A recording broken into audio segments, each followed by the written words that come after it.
Okay guys, I'm at my friend Carl's house in Rio Rico, Arizona, and we've just had a pretty major downpour and some pretty violent thunder and lightning.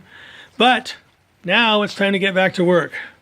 So we just had something for lunch and we're back out. This is our Nugget. This is the original 427 engine. By the way, this car is a matching numbers car. We have the transmission down here. I'll get close so you can even see numbers if you want to. Here's another number down here.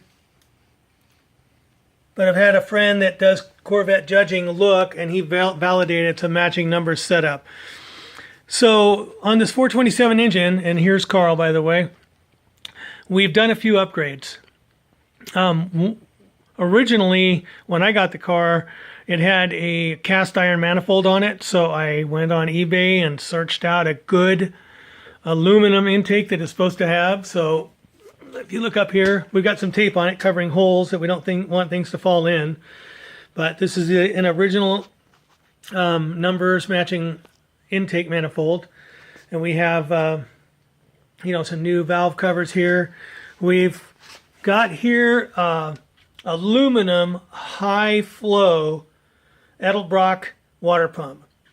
This car is going to live in southern Arizona, so it's hot down here a lot. And so I've got a DeWitt aluminum radiator, 3-core that's going to go in the car. And I got this Edelbrock high volume aluminum water pump to help with keeping this car cool since it's going to live in a hot environment. On the back, recently here, just before lunch, we got the pressure plate, the flywheel clutch and pressure plate assembly installed on the engine. And then just a few minutes ago, we got the thermostat housing and so forth on the engine, and then let me swing over here. Got the fuel pump on the engine. So I'm gonna cut it over to Carl. Carl's got something he wants to show you. We did go with a complete roller cam and roller top end on this engine just to help make it more reliable, last longer, less wear. So Carl, go ahead. Well, let's take a look at those roller rocker arms, which are beautiful.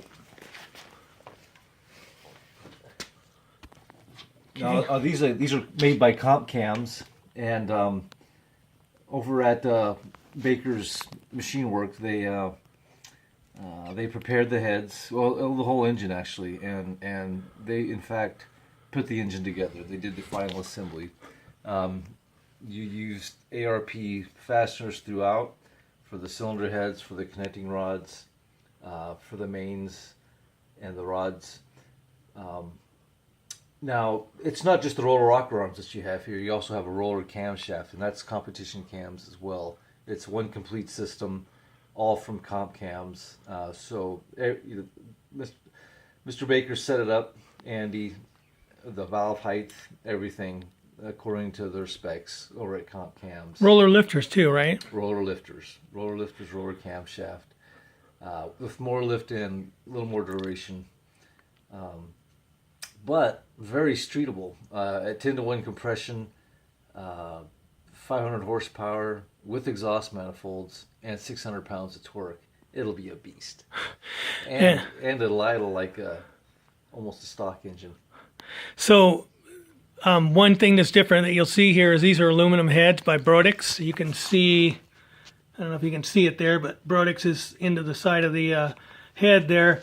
The reason we did this was the original heads had some work done on them previously, and they had kind of messed it up a little bit.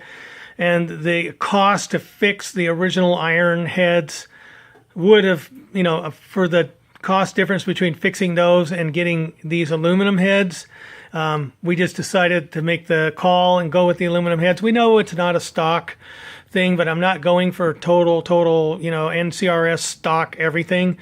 I'm trying to use my mind and, do things that make sense for reliability and so forth. So these are Brodix aluminum heads, and we have the whole roller cam, roller lifter, roller rocker setup. Anything else you want to add, Carl? Well, just that it is the stock block, which is wonderful, and everything numbers matching. I think it's great that you went back to the aluminum, the factory style intake. And we did use reproduction intake manifold bolts as well as thermostat housing and for the valve covers too. So it's kind of a blend between vintage, original, and the upgraded best stuff that you could get. It's going to be a bat out of hell. One of the reasons I chose to go with this intake is because I was looking around at other aftermarket aluminum intakes, and for the cost and all of the complexity and figuring out what would and wouldn't fit properly, I just decided, you know what, I'm going to go with the original, and I know that's going to fit. Let's see, what else was I going to mention here? I guess that's about it. Let's see, we got our water pump. The carburetor that goes on here is a Carter carb. It's not the exact correct matching numbered carb, but it's from a year close to it. So at some point, I will see about getting a correct carb to match. But again, like Carl said, we're kind of doing a blend of new technology for reliability and so forth, and the old school look and feel. Let's see what else I can. I think the bores ended up being 30 over stock. I think it had already been bored once at 20. I think it took 10 more to clean it up, and then I believe this is a steel crank, and I believe it was a 1010 on the main and journals to clean those up. And this is the original 427 that came from this car from the factory.